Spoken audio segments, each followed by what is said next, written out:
Good morning, my friends. Welcome to Shakespeare's Coffee Break. I am your friendly neighborhood Shakespeare, and I am on my coffee break. Oh, yes, I am. There is my name right there. I hope you are enjoying the show wherever you may be in this world, whether you're watching on Facebook, Instagram, Twitter, whatever. It's fine. It's good. But here with me, as always, now is my co-host, Mayhemmer. I feel so underdressed. Wacky criminal. No, but you have a lovely hair wrap going on. Thank this morning, Thank you. This is what happens when you have multiple things back to back today. I know. This is how we roll. So, May, let's start things off with a nice noisy slurp. Yummy. That's just good internet audio. That's what that is. Yes. May, what a week this is. You know, we had Nat 21 adventures last night. We have children running around in the background at your house right now. We have a good time. To go virtual. We're just gonna mute between my talking. Oh, goodness gracious. But Alex Stefanake is watching with us. Hey, y'all. Hey, Alec. Good to have you here, mate. So, mate, before we really get going, you have a show not right after this, but close to right after this. We have. Well, other than my children having party time, I have crafting with the crew at 12:30 on Nat 21 Adventures, where we're gonna kind of do like a mini recap of the shenanigans that happened last night on Nat 21 episode. Chaos is what ensued. And I'll talk about what I'm working on today, which is probably more in digitizing for embroidery. Ooh, that sounds fun. It's fun. It's mind numbing, but it's fun. So there we go. Crafting with the crew. There you go. 12:30, twitch.tv/Nat21Adventures. Yes. And I mean, if only because we're in Lent now, which is a time that New Orleans, where you are from, and where Kitty is from, has time to shine. Should we spell that with K's? Crafting with the crew. Yeah, that'd be awesome. Yeah, Ash Wednesday has put a KREWE. Yes. There we go. There we go. I'm not gonna make it crafting like a K because I don't want A craft to sue me, and then that's two K's. And we were pushing it. That's pushing it. Yeah, you're getting really close. The only way to make it better is to then go to 5. We're gonna skip 4. Yeah, you have to do 1, 2, 4, 5. Like I would say 1, 2, 5. Just 3 is obviously bad. 4's too close. And too it's just close, let's just go to 5. It's what about just 1 or 5? Yeah, it's just like there's an abundance of K's over there, so that's fine. I see Alex says I'm in a different. Yes, I had to rotate my computer, which is why I'm a little wonky today, because last night I had to reposition myself for Nat 21, and I just haven't fixed myself because I went to bed right after the show. No, you didn't. You were playing Animal Crossing. You told me. Okay, I did play Animal Crossing, and then I went to bed. But I was playing Animal Crossing in my bed. Now, were you doing was it on the TV and you had the controller, or did you just bring the Switch entirely over to you? I have a light. No, I have a Switch light, so it's all Switch light. Wait, what do you have on that? Let me look at that. Bring that up. It's my Sailor Moon skin. It's a Sailor Moon skin. What the? And then I just put a plastic with the hand. It comes with if you turn it, you can see the handheld thing. So it's all cutesy because I couldn't get a pink one, so I got a teal one and put Sailor Moon all over it. That is amazing and brilliant. Because I'm a weeb. A weeb. I'm weeb trash. You're leading off duh. So you're not a dweeb. You're just a weeb. No, I'm weeb. Okay, so weeaboo, which is Japanese, is for it's a term for people that are obsessed with anime. Oh, I learned something today, and so I'm a weeb. I'm a blurred and a weeb. You know what? I will say the one little bit of Japanese pop culture that I know right now, I learned in Disney World. I'm ready. That case is very kawaii. Oh, kawaii. Kawaii. Which also the name of yes. Also the name of a Hawaiian island, but yes, Hawaii, and then there's If you want to answer the phone, it's mush mush. I went to school for Japanese. It's mush mush if you answer the phone. So it's moshi moshi. Moshi moshi, I've heard that. Yeah. I actually remember that from a weird episode of Full House back in the late 80s or 90s when Michelle answered when she was adorable was calling friends internationally. Yeah. And she was like Moshi Moshi Kimo-san. I'm just like, what? Yeah, and then like Watashi no namae Mayari is my name is May. How much Japanese do you speak? I used to be pretty hold on. While May yells at her children, we are going to just sit here and drink our coffee. Anyway, as I was saying, did you hear what I said? Yes, I heard you. So yes, I majored in Japanese along with my finance because I wanted to be a translator. Oh my gosh! So how much do you actively speak? Oh God, you know that term, if you don't use it, you lose it. Well, I lost it. You need to relocate. Conversational, yes. You need to relocate. Mayhemmer, you need to relocate to Orlando, Florida. Go to work for the Walt Disney World resort.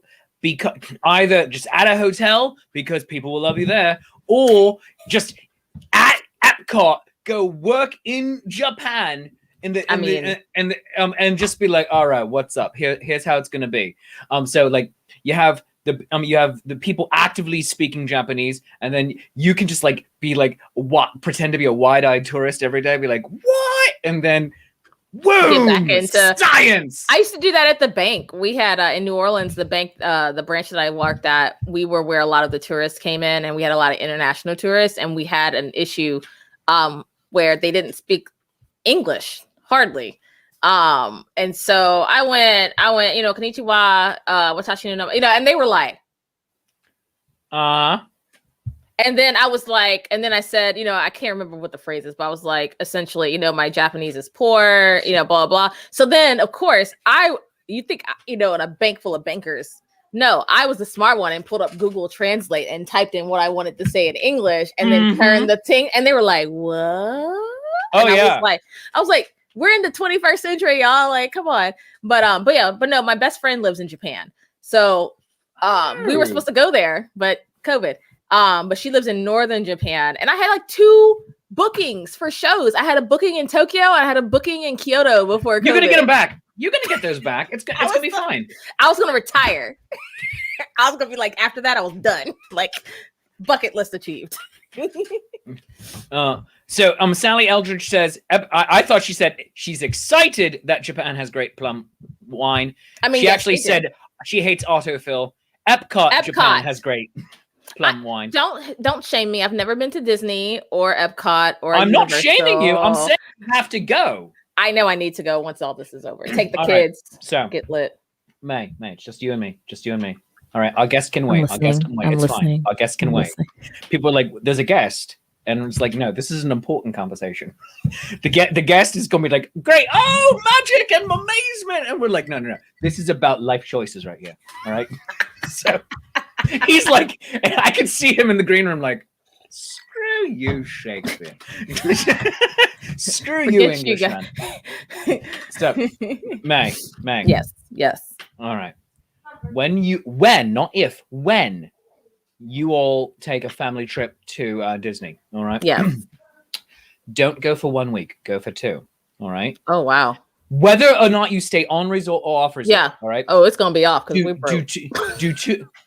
Honestly, you will find so many amazing deals, by the way, of on resort that it's like, you know what? It's worth it. It's worth the tiny, it actually will come out to a tiny bit extra. But go for 2 weeks because 10 days at the park or parks is the exact same price as 5 days at the parks. Because one day at the park is very high, right? Yeah. And then 2 days, it's a little more affordable per day. 3 days. And the actual price, not just the amortized price, but the actual price per day comes down, and it keeps going until you're at 9 and 10 days, and then it's the same price. And then Okay, it so starts to go back up, and just it's spend my whole half of a month there. Got it. oh yeah, half a month. Yep, that's what you're gonna do. And then, Done. but you will always find a deal on a Disney resort, either for time of year or because construction is happening. If they're rehabilitating a resort, prices drop. Yeah, we stayed at the beautiful. We stayed off-screen wife and I stayed for 2 weeks at the beautiful Caribbean beach resort, which was undergoing upgrades. So our prices were way down. And it was less expensive to stay on resort that year than it was the previous year when we spent just a few days. I'm literally writing down across the street. I'm literally writing all this down. We can talk about this for real later. You don't need to write it down now. Part of the point of this conversation is to just like let everyone know. So Janine Rinker, our science correspondent, is also tuning in. She says wow, that is a huge paragraph. All right. Selecciones. She's been reading Selecciones, the Spanish language version of Reader's Digest. There's a lot of Spanish she never learned and or she forgot. She did not do the Spanish version if it pays to increase your word power. When she was working as a paraprofessional with English, whenever I see para in front of a word, I'm always imagining someone jumping out of an airplane, no matter what it is. I am a parapsychologist. I am a paralegal. It's like, here are your files. I can't be a para anything. It's like they just drop in. I hate skydiving. Smash through your. I love it. It's amazing. I refuse. Why would you jump out of a perfectly good plane? Because it's not perfectly good. Gravity will eventually take over, so I might as well beat it to the ground first. You and my other friends can hang out. I don't do that. I don't do that. It's amazing. It's amazing. And then after like you're falling at the speed of gravity is over and you're just drifting. Like...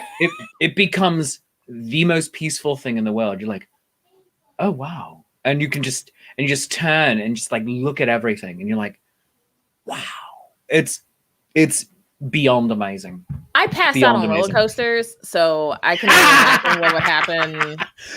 You and Off-Screen Wife will hang out. We'll go to Disney together. Yeah. I'll take your kids on all the roller coasters. That's and you fine. And Off-Screen Wife will be over there. All right. You and my husband, the kids will get along fine. Me and your wife can just go find cocktails somewhere. I don't know. Yeah. Oh, count me in for the cocktails, please. When she was working as a paraprofessional with English language learners, she started talking to one of the non-Spanish speaking students in Spanish. Fantastic. Well done, Janine. One of my favorite things to do is I am not a very good Spanish language speaker, but I understand it very well. And so on that shelf, I have my Spanish language Don Quixote. And yes. I love reading it in the original Spanish. So I can watch Telemundo. I can watch soap operas in Spanish and get most of it. I prefer to watch football in Spanish, partly because it's very exciting. But yeah, it's way more exciting in Spanish. Yeah. Goodness. Sally says, get the park hopper ticket. I've heard about that. Yeah, those are good. Although we did not, because it was just like a little bit too much for our taste at the time when we went in 2019. But it's a really good time because you can go back to the same park again and again throughout the day with your Magic Band. And then Dan Wenzel says, if at first you don't succeed, skydiving is not for you. You won't be able to do it again if you don't succeed. Oh, that is amazing. All right. But you know what? Probably guest time. Probably guest time. Guys, gals, and non-binary gingerbread pals, our guest today is a sleight-of-hand magician. He is a professional dream chaser. I want that as my job description. I really do. And he is a leprechaun. You may have seen him at either the New Jersey Renaissance Fair, the Louisiana Renaissance Festival, and lots of points in between. He is Connor O'Carrick! Happy to be here. It's an honor. Yeah, there you go. It's an honor. It's an honor. Thank you for having me. He thinks this is an honor. Oh no. That's so Oh cute. no. Oh, you're adorable. That's so Oh sweet. no. Connor, what are you drinking there this morning, mate? I'm drinking throat coat tea to keep my That's a good voice. choice. Yeah, I had coffee this morning, but I'm drinking throat coat tea because I'm trying to drink less coffee. So Very good. That's I drink one blasphemous. coffee in the morning, and then instead of having a second, third, or fourth coffee, as my wife would have me do, I switch to tea to take care of my voice. So Oh well, good for you. On really long festival days or weekends, for instance, like on 3-day weekends, in nearly every festival has at least one 3-day weekend. for sure. Or when you're in middle of school week, which at Louisiana Renaissance Festival we do 7 fair days inside of 9 days. I have 1 cup of coffee to get me started in the morning, and then everything else is I'm using throat coat as well. It's good. It tastes so good. I don't put any honey in it, no lemon, no cream. I drink it just the hot tea, and it tastes. Oh, so you good. don't put honey in it. Oh, I used to, but someone told me cut down on the sugar in your voice. My throat, doing the Irish accent scratches it up a lot. I mean, when you get really into it, when you're really just trying to sell the Irish accent, it's all scratchy back there. You could just be like, you could talk like my sister-in-law's father-in-law, and he's just down here, just like, I used to. So anyway, you saw Star Wars, and it's just like. What? Wait! I don't know what's worse, that or my cause my husband's from Boston area, so one of his best friends is a Southie. Oh, he's a Southie. His friend, one of his friends is a Southie. Talk is cod, Harvard Yard. Oh my God! So he's first generation American. His parents are from Ireland, so he has like the South Boston Irish accent. And the first time I met this dude, I looked at my husband and went, "Is he speaking English? Is this English?" Nope. It is not English. And my husband understands him clearly, and I'm just like, but is this English though? What language is this? It's either that I've heard that, or I've heard what? Do you even say R's? Do you even know what an R is, my good sir? It's an AH. R's are you know what? As an Englishman, R's are very similar. So in Boston and in a lot of Irish and English, we don't say R unless we're rolling it. You just that's fair. No, it's an You're AH. darn right. It's an AH. Yeah. That's right there, Shakespeare. Yeah, that's right there. Yeah, you're darn right. You're darn right. This is amazing. Oh my God. Oh goodness. So I was listening in earlier, by the way. I want to be invited to the big Disney trip because I'll ride the roller coasters with you. By the way. Yeah, absolutely. Yeah, I went to my first Disney experience ever like 2 weeks ago. My wife bought me 1 ticket to Animal Kingdom, and we went. Nice. She used to work at Disney before she and I got married. She was working at Disney, and she was for 3 years. We got to go to the Animal Kingdom. You have to go see. You have to. No, you don't understand. They shoot smells at you, baby. And I'm like, oh, well, that's great. I didn't understand. I did not. And so we went about 2 or 3 weeks ago. First time ever for me. It was amazing. But I only got to go for 1 day. I wish someone had told me about the 10-day thing. I was sitting here trapped in the silent camera box going, no, it's fine to wait to introduce me, but I would have liked this information sooner. Where were you 2 weeks ago, my good sir? Exactly. Why didn't you let us know? Oh, Animal Kingdom. Oh my gosh. My wife and I, Austrian wife, during our 10 days there, I think we went to Animal Kingdom 4 times. That might have been the park. No, 5. That was the park we went to the most, followed by Epcot. Because, oh sweet God, it's breathtaking. I mean, you go on the safari, you just the macaws, when you catch the macaws free fly over you. They do a show, knowing like there's a big bird show, but then the macaws have their own, and they're right there, and then boom, and you get your camera, and I did not. I've seen other people's footage though. You get your camera just right. They're flying directly at your camera. effectively, and it's amazing. And you're like, oh my god, this is just brilliant. And then you go to the Pandora weirdness with the floating mountains. And that was where it was at, Shakespeare. That was where it was at. I didn't have the patience to stand in line for the big Pandora Avatar ride. The Flight of the Banshees one or the boat one? No, the Flight of the Banshees. I didn't have the patience to stand in line for that. Every time we were there, the line was over 3.5 hours. And don't talk to me, people, about getting your Fast Pass Plus. No. And like, use one of your Fast Passes for that. No, it's just like, all right, I will book it. I will book it for tomorrow. No, I will book it for 2 days in advance. No, I will book it for 3 days in advance. No, it's just like, no, it's just, no. Don't. You're going to be very jealous of me, Shakespeare. I got to ride it 4 times. You also were there during a pandemic. That doesn't count. Yeah, that doesn't count. There's like nobody in line, bro. There's 9 other people. It's like you had an entire car to yourself, and they're like, you know what? Sorry, pandemic rules. It's amazing. I have the important question, though. All jokes aside, where's the Harry Potter thing? I talked bad about it a lot. That's at Universal. I was like, baby, it's going to be a movie theater. It's going to be a movie theater. It's not going to be that impressive. I've been in one of those movie theater rides. They just shake the chair around. Yeah. It's real. So when I was a child, we went to Disneyland. And out in California, and Star Wars, like the Star Wars and all of that, like Star Tours, I should say, that was all kind of new, and the movie theater rides, and then they amazed me, and it's like fast forward, 30 years, and it's like, wow, are they still that good? Oh my god, yes. It's just like it is full surround sensory experience. But the Navi River cruise in Pandora Land, that's also amazing. But oh my god, just May, you don't understand. Animal Kingdom. Oh my god. So Animal Kingdom is my second favorite park. Epcot is my first favorite.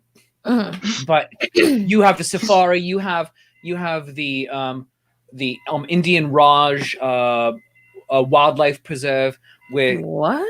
Yes. You think Disney's going to pay us for the free ad space? I know, right? No. This is like people are talking about this. Like, can y'all please sponsor us? I mean, no, that's a great job. That's a good retirement plan. We just get online and talk about Disney. I would do that forever if they just let me go for free 99. I'm just saying. There are amazing YouTube channels aimed at nothing but Disney life. All right, here's Disney food. Here's Disney rides. Here's ways to beat the lines and all that. They paid by Disney. These people have millions of subscribers, and they are not paid by Disney. It's just exactly. Like, so us with our ones of fans, sometimes tens. Oh yeah, Disney's going to give us money, please. Disney, by the way, if you're listening. Disney, by the way, if you're listening, we all love you. We all love one you. Can dream, though. One can dream.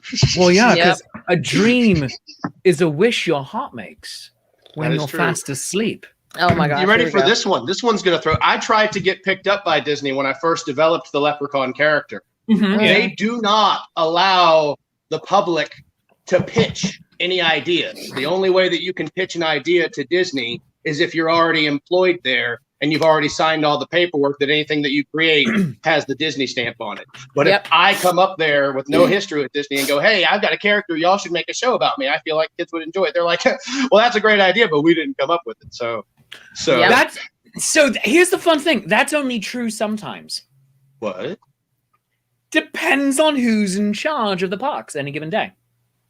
Entertainment directors come and go. The average length of time for an entertainment director to stay there is 2.5 years. So I was pitching an idea and they were liking it, and then they got promoted and went elsewhere.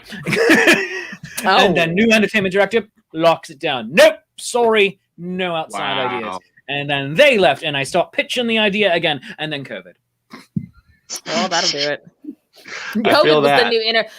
COVID was the new entertainment director. Yeah, it's just like it's a cold-hearted entertainment director too. I've seen a few rough entertainment directors in my years, but COVID's been the worst. If you work at a festival where COVID's in the employ, it's best to step out. Like, you know what? Don't worry about this. I'm out. I'll see myself out. Don't even worry about it. So don't even worry. So what I am loving also about this show is the comment thread of it. I'm gesturing over here because on my screen it's over this way, but for you it would all be over here. Not that you actually care, but yeah, there you go, mate. Well done. At least on my screen, it looks like that's where you're gesturing to. All right. Yeah. So, there we go. There we go. All right, there we go. So, but fun thing is, it might be down here. I'm gonna do you though. I'm gonna do like the comment might all be down here. Oh yeah, you're just gonna hide. You're just gonna hide behind an icon. No, the comments are amazing because they're only vaguely connected to us right now. They're like, oh, I love when our fans are just talking to each other and they're like, oh, I'm like, wait a minute. I'm like, wait a minute. But because Sally wanted the name of your tea to be put in print, and then Kathy put in the name of the tea. No, you don't need to go away, Connor. It's fine. Oh, unless he's getting the box. I try getting the back. Yeah. Oh, here we go. You have both. See, I've done the yogi. These are the two that I like. Yeah, I like yogi. Yeah. Yogi. No. In front of the camera. That's a good. There you go. Yogi's really good, but then go the other way. Yeah, this is very disorienting. Yeah, this is more disorienting than it should be. No, it is. We both recommended both of them, so we're good. We got it covered. Very good. Yeah, Medicinal Recipes is my personal favorite, but Yogi is a really good brand. Yogi's really good. But just so much wonderful. But Connor, you and I met, I think, at the New Jersey Renaissance Fair first. 2018. It was that recent. Yes. I've only been working Renaissance festivals for about 6 years tops. 2015 was my first Renaissance festival. So I've been trying to move up those ladders, but year 5 and 6 were real rough that 2020 season. Oh boy. So did you start at the Louisiana Renaissance Festival? I did not, as a matter of fact. My first festival is no longer in operation. My first festival was in 2015, the Mid-South Renaissance Festival. Great people. I'm still good friends with a lot of people who were there, but that was in Memphis area, and I worked that festival for 4 years until leadership just didn't keep the festival going. But that was my first festival. I did not do LARF until 2019. I was invited to go in. No, you had to have done LARF 2 years because I feel like I saw you there also in 2018 as well. I was a patron in 2018. I came. Right. I was still in the negotiations. My existence was not known by many. Very few people knew that I existed in 2018. It was only the festival that you and I met at in New Jersey is also where I met the people from LARF. They had come all the way to New Jersey. I live in Louisiana normally, and I had to go all the way to New Jersey to meet the people who run Louisiana. That's where I met. That's where I met Alvin and company as well. I met them at LARF. I met them at NJRF, and then we talked throughout the summer. And they brought me in for one weekend in 2015 as a tryout. And then 2016, 2016, 17, 18, 19 did the run. Well, I wasn't able to go last year because, COVID. Absolutely. I don't blame you for not coming last year. Oh, well, it was the whole situation of I wouldn't have been able to get back into my own state. It's just like, sure. All right. No. That makes a lot of sense. Yeah. But you and May have something in common. You're both from the New Orleans area. Indeed. I actually brought this for later on. We'll do a magic trick with this, but I brought this in case you got a Cafe du Monde cup. This is my sister-in-law's. I got this out of the cupboard. I'm staying in Florida right now, and if the thought of being in New Orleans came up, I grabbed this so that I could make a joke about how I am a beignet. And even though I was not born in New Orleans, I was born in North Louisiana. There is only one city in all of the state of Louisiana, and that is New Orleans, and they only eat beignets and Cafe du Monde. That's what the general public tells me. That's the only street that matters. So there's only one street in Louisiana too, and it's called Bourbon Street. That's the only one. That's it. Then you really start blowing their minds when you tell them about streets like Tchoupitoulas, and they get real confused when it starts with a T. And then they also Calliope and Calliope. Wait. Shall we discuss Calliope and Calliope? Can we talk about how Burgundy is just Burgundy? Like, I know. Do you want to know about that? I know the answer to that. What? Yeah, I know the answer to why Burgundy is pronounced Burgundy instead of Burgundy. Burgundy is someone's name. Yeah, Burgundy is someone's name. They didn't want it pronounced that way. They were tired of people calling them Burgundy. I heard it was a name, and I was like, y'all better embrace that alcoholism that we're known for. What's wrong with y'all? That's like Houston Street in New York City and Houston, Texas, both named for the same person. Wait, Lafayette and Lafayette? I've heard that. Well, because they're like Lafayette. I'm like, that's Lafayette.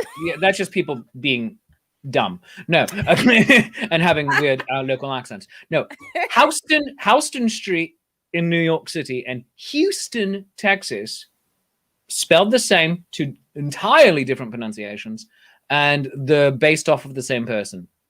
Oh, yeah. That's fun. Because I'm gonna store that in the information of trivia. This will come useful at a bar on a Wednesday night, years in the future. I know this. Right. And it's one of those things of it's just like, well, is that just like a weird northern accent, or it's like no, it was a weird southern accent taking over Houston as opposed to Houston. That's weird. Yeah, just fun thing to keep in there. So here's a fun one. In New Orleans, we have Bourbon Street and Royal Street. And bourbon is, while people assign it to the name whiskey, it also comes from the house of the royal family. That was their name. Yep. And when the man who was tasked with laying out the streets of New Orleans, he was told, I want you to have a street named after the royal family, and I want it to intersect a street named Royal. But at the time that New Orleans was founded, the House of Orleans was in charge. That's why it's called New Orleans, because the king was too young. So the Duke of Orleans was in charge of France. And the Duke of Orleans was the one who kind of oversaw all of that. And there were some people who disagreed as to who should be in charge. And so the guide never has Bourbon and Royal intersect. They run parallel to each other. Orleans intersects at Royal, but it also stops there. Orleans stops at Royal and keeps going through, but it doesn't go past Royal. So it was a very clear message on paper, but subtly when you're just walking through the streets, you don't pick it up. But it was the guy was like, I support Orleans instead of Bourbon. That's the family that I support. Oh, I'm going to totally burn the Bourbon family. Look at my street grid. And like, exactly. And everyone else was like, and everyone else it was like, passive-aggressive street planning. Look, which was poor street planning, because as someone who lived in the French Quarter, that was a shit show to get around. First of all, I'm sorry. May, it's 11 in the morning. We are talking about streets in New Orleans. It should be allowed. My bad. Look, I'm sorry. That New Orleans came out real fast. I'm like, I'm just gonna call this is what you get when you put two New Orleans on the same screen together. They start talking like they're in New Orleans. My bad, homie. I'm sorry. Let me embrace my mother's side. She's from Lake Charles. Let me rein it in. Oh goodness. So question for Connor from the internet. As a magician, are you finding lots of people are asking you to do the COD appearance trick Jimmy Woo is doing in WandaVision lately? Oh, this is going to be embarrassing. I have not seen WandaVision yet. I watched the first episode and then went to go work on magic tricks instead. So I don't know which one we're talking about. Okay. No, I have not had anyone ask me about that particular trick. Not yet, at least. But I'm definitely sure that people seeing that subconsciously in the media and like on a TV show or on a movie when magic is being done, it kind of warms them up to be receptive to someone offering to show them magic later on. Because a lot of people don't want to see magic. You have to kind of convince them that they want to see it. So it's very rarely is someone coming and asking me to do a specific trick. It's usually me trying to earn their respect to get them to give me a bit of their time so that I can show them a magic trick. It's a good question, though. Fantastic. Very Well, good question. speaking of some magic, May and I, and presumably the internet and everyone watching, I can't speak for them, but I can speak for me, and I would imagine that May would also agree with me on this. Hi, May. How are you? Hey. Hey. Hey, Connor. How are you down there? Hi. It's so weird. The internet is weird. We would love to see magic. And we would like to see what you have to show us with your fantastic hat. Let me move the camera just a little bit so you can have a bit more of a frame. All right, now, let me ask you this. May, have you ever seen a magician plucking coins out of thin air before? I've seen that happen, yes. Good, because I can't do that trick anymore. And it's not a lack of ability. I can do it, but I was told not to. See, the other magicians in New Orleans, where I'm normally from, they came up to me on my first day and they said, Connor, that's me, by the way, Connor. They said, Connor, don't pluck coins. Don't do it. Don't pluck coins out of thin air.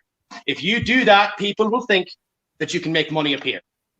Can't have that. So I named this coin purse Thin Air. It's a bit of a loophole getting around it. I named the coin purse Thin Air, plucking coins I'm done. out of thin air. I'm going to have to move this bit so you guys can see the coins. Perfect. Now, I've got 3, and I can't pluck them out of thin air. What we're going to do is get them to travel from one hand to the other hand visibly. You're going to see them go one at a time from this hand to that hand. One at a time. Watch close. Wait. Now, when people see me do this, they try and figure out how it's done. I'm going to share you a couple of the popular theories that some people have. Some people think that I have an extra coin in one of my 2 hands. Other people think that I throw the coin from one hand to the other hand so fast that you just can't see it, which is ridiculous because in order to do that, your hand would have to move, you see. You'll notice that my hand does no such gesture when it jumps from this hand over here. I will show you how it's done in slow motion if you want to see. Would you like to see it done in slow motion? Oh, yes, please. I think it's more impressive when you know how it's actually done. So watch closely. This coin right here is going to go to this hand in slow motion without a bit of misdirection or nothing. You're going to see it go. Watch close.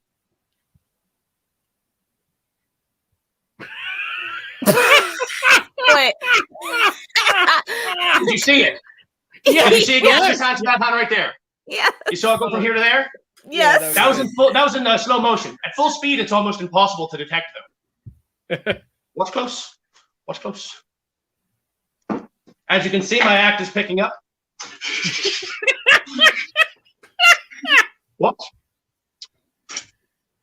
And it jumps back over here. But you remember when I told you at the beginning that I'm not supposed to pluck coins out of thin air? Remember when I said that, man? Yes.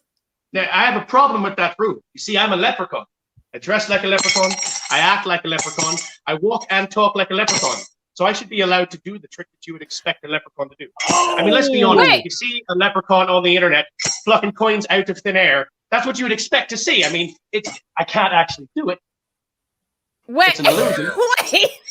It doesn't actually happen. I can't make money appear. You have to work for it. You have to earn it. I cannot make money appear any more than I can make the queen fall. What?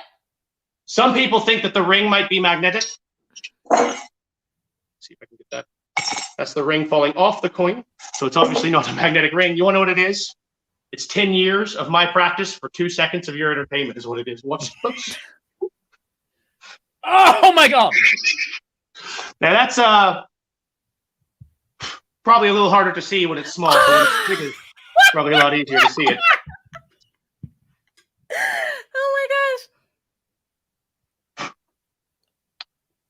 Yeah, and that's a lot easier when you realize the coin's made out of rubber. The coins this size are a lot harder. If they were made out of metal, it'd be. Wait, it just clicked. Oh my God! Thank you. I'm such a kid. I'm gonna drink to that when I feel like I've earned this sip.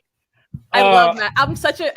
I don't know. Have you ever met? Did you ever meet Magic Mike in New Orleans? He did Magic Mike. Yes, I do. I know Magic Mike. So I know 2 Magic Mikes. I know a bald-haired Magic Mike and I know a long blonde-haired Magic Mike. Do you know a really cut Magic Mike who looks a whole lot like Channing Tatum? Not the stripper. No, I don't know. Right. I don't know that Magic Mike. Just wondering. No, okay. What about the Magic Mike that he has dark hair? He's very Cajun. French. Mike Dardant. Mark Dardant. Yeah, Mark Dardant. I do not know Mike Dardant. I don't know him personally. I have orbited him as another working magician in New Orleans, but we have not had the chance to hang out yet. If you are watching this, Mike Dardant, If you last go name. watch, you're more than welcome to grab a cup of coffee with me at some point in time. You can watch.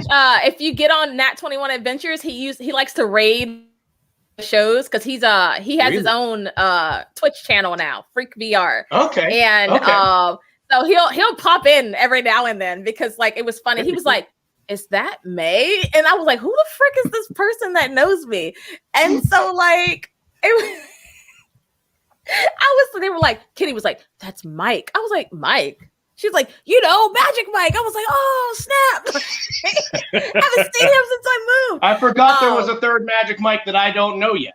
There are 3 of them. There are 2 other Magic Mikes to know in New Orleans. See, I only know that one. I only know him, and I know Dante. I know of Dante the magician. That's the only 2 that I. A great magician. Dante's reckless. Dante be reckless. I'm like, oh my god, he is amazing. Yeah. Dante be reckless. I will never forget the first time that I saw Dante's show in the streets of New Orleans. He doesn't normally do magic in the streets of New Orleans. Yeah, but this man did the illusion where you walk around the suitcase. You familiar with the illusion where you walk around the suitcase and the suitcase stays still? He did it flawlessly, and he did it all silent, which is a big deal on the streets in New Orleans, especially. But anytime you're doing street performance, you've got to be loud in some way, shape, or form or another to get people to direct their attention towards you. He doesn't say a word. He doesn't make a noise.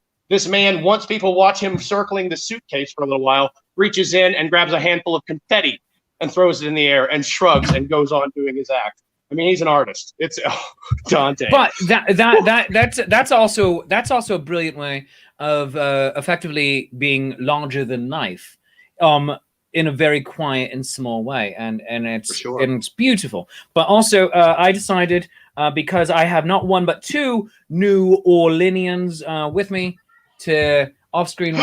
You got your Cafe Du Monde cup too. Oh yeah. I have 2 of these with. I'm not going to my kitchen right now. I'm lazy. I have 2 of these with sauces. So yeah, so we can have just like. I don't have the sauce right now, but yeah. I want to know: did you get it like a tourist, or did you do it the New Orleans way and accidentally walk out with it? I did it neither. I did it neither way. Because going to Cafe Du Monde in the city is in the French Quarter is it's something you have to do. I can't actually get beignets from there anymore though myself because dairy. I can't have them. Yes, indeed. That's valid. Yeah. But I will go get the chicory coffee, and it's great, and I love it. The cup though, the cups I should say, I got from satellite locations. There's one right down the street from where I stay in Mandeville, which is very nice. And you go in, and but I go in, and it's usually not crowded, so I can just say, I'll have that, please. And I go home with a couple of them, and I have a. You mean there's a difference between the Cafe Du Monde in Mandeville and the one in New Orleans that's more like a ride at Disney that you have to wait 3.5 hours to get to? But here's a pro tip. Pre-Katrina, because when I was down there before that, all you gotta do is get wasted and then go at like 2 a.m, and that's usually when it's like super. So pre-2005. Yes. So you soak up, and don't ask me how old I was. But what we're gonna do is we're gonna soak up all that alcohol, and then even post Katrina after a few years, if you went at like 2 or 3 a.m, that's what you do to soak up that grease. I mean, we could go to Turtle Bay, or you can go to Cafe Du Monde and get some Turtle Bay is good too. I like Turtle Bay. It's lit.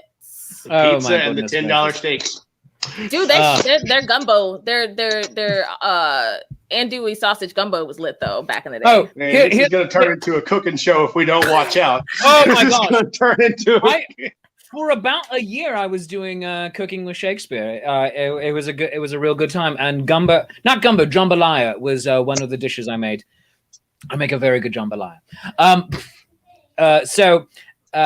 Another fun thing, my 2 Disney novice friends is if you go stay at the French Quarter Hotel on the Walt Disney World Resort. Yeah, it's called the Port Orleans French Quarter. The shop in there, you can get Cafe Du Monde coffee and Oh yeah, because they ship everywhere now. Yeah, but here's the beautiful thing. I didn't buy one of the cups there. They didn't have one for sale. They just only had the display version. The cups will say Café du Monde, and then it'll say Walt Disney World French Quarter Hotel. I'm just like, oh, I should have gotten that. Did you know that New Orleans was where Walt first wanted to set up? That's where he the one in Orlando is where he wanted the one in Orlando to be in New Orleans. And New Orleans wasn't going to let him do it, so he went to Florida. But the original Disney Castle was his redrawing of the St. Louis Cathedral. That's why they look so similar in the color and everything. That's why it looks amazing. Yeah, he wanted New Orleans bad.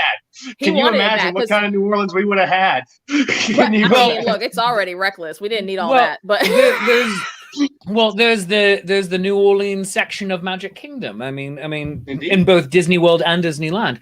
That is hilarious, though. That New Orleans, I got to put this up. New Orleans, Louisiana had zoning laws. What? Look, we already have non-controlled booze. We had to draw a line somewhere, bro. Like we had to draw it somewhere. But I mean, when you look at it, because like one of my engagement photos is taken in front of St. Louis Cathedral in Jackson Square, where all the garden and stuff is, and nobody believed me until I put my engagement photo with the cathedral in the background, and then I put the castle next to it, and they went, "Wait a minute." Wait a minute. And then I showed them Touchdown Jesus in the back. But Touchdown Jesus. But I was like, no, this is legit. Look at the church and then look at the castle. And their mind was blown. I was and absolutely, both are absolutely beautiful. Connor, do you have time for another bit of magic before we end the show? I do have one piece. This is the closest thing I come to real magic. Let me see if I can get the angles right on it again. No. Oh, wait. Are you insinuating that your last piece was fake magic? Are you insinuating that? Well, no. There's a difference between a trick and real magic. This is still a trick, but the line between trick and real magic is blurred with this one. Very good. Like it. And I'll explain that a little bit more in detail after it if you want to. But for right now, all that matters is that this rope does not exist. It's not real. It doesn't exist. But it has a story. You see, the dwarves of Svartalfheim, which is Scandinavian for short elfland, the dwarves of Svartalfheim made this rope, and it had a purpose to bind the son of Loki. His name was Fenris or Fenrir, depending on which translation you read, but let's not get bogged down in details right now. The wolf was destined to eat Odin on the day of Ragnarok, and so they wanted to prevent that from happening. Every set of chains they made to bind the wolf, he broke out of. As a matter of fact, twice, Thor took his magic hammer Mjolnir and forged 2 different sets of chains, and each of them were broken by the wolf. So the dwarves made a rope that does not exist, because how can you break it if it isn't real? Now, it's made out of 6 impossible ingredients: the roots of a mountain, the breath of a fish, the spit of a bird, the sinews of a bear, the beard of a woman, and the thunderous sound of a cat's footstep. But I add in a 7th ingredient to make it my own. I add in the glowing tan of a ginger. Yes, we can thank my brother Tim Hartman for that joke. I'm going to go ahead and give him credit since it's being recorded. Now, it looks possible. It seems possible, but it's not. It looks and seems possible, but it's not possible. It's not. It's not. Thank you. That was a not pun. I've been told that it's not very punny though. Now, what I did there was I cut the rope that doesn't exist into 2 pieces, which is hard to do if it's not actually here, but I've done it. The rope has been cut into 2 pieces: a short piece and a long piece, or as I like to say, one piece that is more non-existent than the other. So the long piece is more non-existent than the short piece because there's more of it. The short piece is less non-existent because there's less. Never mind. Wait a minute. You have the short piece and the long piece, and they're both figments of your imagination. Now, you're far away from me right now, and I'm far away from you.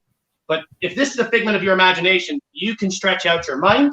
And if you stretch out your mind, I should be able to stretch out the ropes. Oh, my goodness. That's 2 equal lengths of rope, which is kind of hard to keep track of because just a second ago I only had 1. Okay, wait a minute. Right. But you know what the best part about this is, Shakespeare? Is that people do not believe me when I tell them the rope doesn't exist. They don't believe me. They say, Connor, you don't expect me to believe that rope doesn't exist, do you? I can see the darn thing right there in front of my eyes. How do you expect me to believe that this rope doesn't exist? And you want to know what the problem is? They don't know how to tell a real rope from an imaginary rope. That's what the problem is. See, you got to know what to look for. See, a real rope, you'll know it because a real rope always has two ends and one middle. If it were a real rope, there'd be two ends right here and one middle right there. But this rope hadn't got no ends. See, these are the ends right here. And this is what we call an endless rope. Shakespeare, I'm going to need you to help me out here. I'm going to put the ends back on. These ends, I'm going to put them back onto the rope. But I need you to say stop as I go along like this. That's where we'll put them. Where you say stop, all right? So as I go, just say stop anywhere you want to. Stop! Right there? No, back a little bit. Back a little bit. Back a little bit. Back a little bit. I tell you, it would have been a lot easier if you had told me where the first time. I did, here? But there's a lag. Which way? Let's start back. Right. Just say stop anywhere you want to. Stop! Right there? No, back a little bit. There's a lag, Shakespeare. Let him have that spot. How much farther? That one's fine. That's fine. That's fine. That one's fine? All right, we'll do it there. With your permission. Watch close. Now, some people think I just took a short piece of rope and wrapped it around, but it's when you pull it apart, that's when the ends get back on there, just like that. Oh, yes. Oh, brava. Thank you. Brava. Oh. He is Connor O'Carrig. I can't. That is called Gleipnir, which is from Norse mythology, which is why I say that the line is blurred, because it is sleight of hand magic. There's a trick to it. It's an illusion. It's sleight of hand. But the story is from an actual religion, from a culture. It's a mythology. And the story of Gleipnir has, I know a buddy of mine who brings it down to almost like like a therapist would use the story to help you realize that the thing that's holding you back doesn't really exist. So there's a lot there's a lot of subtle stuff going on in that story in the background, but that's why I say that the line is blurred, because it's magic with a C, which is performance magic, but also magic with a K, which is spiritual magic and stuff like that. So it's combined a little bit. I'm absolutely loving it. He is Connor O'Carrig. Yes. Sleight of hand magician, leprechaun, professional dream chaser. Toss a coin to your leprechaun. On Venmo, he is at Connor-Stone-20. On CashApp, he is the Irish Magician. PayPal.me/Leprechauner, which, by the way, that is a great name. That is brilliant. You need to squat on leprechauner.com. Yeah, you need your website, leprechauner.com. Leprechauner.com. And we're going to be on that. I'm working. I have such terrible ADHD to do anything else on the internet. I'm just like, but what if I do it wrong? We're going to be working with him to get I'd all that. I'd be a pessimist, but it probably wouldn't work out. Yeah. my co-host, of course, is the amazing and talented Mayhemmer. You can follow her directly at facebook.com/may.hemmer, on Instagram, the Mayhemmer, Twitter, the Mayhemmer, mayhemmer.com. I'm consistent. If you want to show her some love for her in a financial sort of way, on Venmo, she's at the Mayhemmer, Cash App, the Mayhemmer, PayPal, may.hemmer@gmail.com. And you can also buy her a cup of coffee by going to coffee.com/themayhemmer. That's ko-fi.com/themayhemmer. Because y'all heard my kids in the background and I need this coffee. And friends, this has been Shakespeare's Coffee Break for today. I'm your friendly neighborhood Shakespeare, and I am on my coffee break. Let's have one final last noisy slurp right now. I'm gonna use my water. Oh, it's good internet audio. I don't care who you are. Oh, goodness. Now, friends, if you've enjoyed the show half as much as I enjoy doing the show with you, I enjoy it twice as much as you do, and that's called maths. And that's whatever you feel the show is worth, a 1, a 5, a 10. For a 50, I will watch magic with you in your front garden. I'm not going to try it. No, there's professionals. But throw the money into my hat by going to coffee.com/Shakespeare. That's ko-fi.com/Shakespeare, and buy me a cuppa, or go become a Patreon of the art at patreon.com/Shakespeare. Tiers start at $3, go all the way up to $30. And right now, all the tiers get the same rewards. Rewards including complimentary backstage access to tonight's show of Richard Too Fast, Too Furious. Be there. With the social distancing players. This is my latest magnum opus, and it is so much fun. It is tonight. The show starts at 7:05 p.m., starring Renaissance Festival performers, including Ezekiel Jackson from The Lords of Adventure, Aileen Goldberg and Christina Koya from Chase Treasure, Mitch Gamble Ernst, also known as the drag queen Jade DeVere from Inside the Drag Closet, Alex Stompley from the Pennsylvania Renaissance Fair, Kelsey Kurz from the New York Renaissance Fair, and Tom Zadoyko from Buckle and Swash.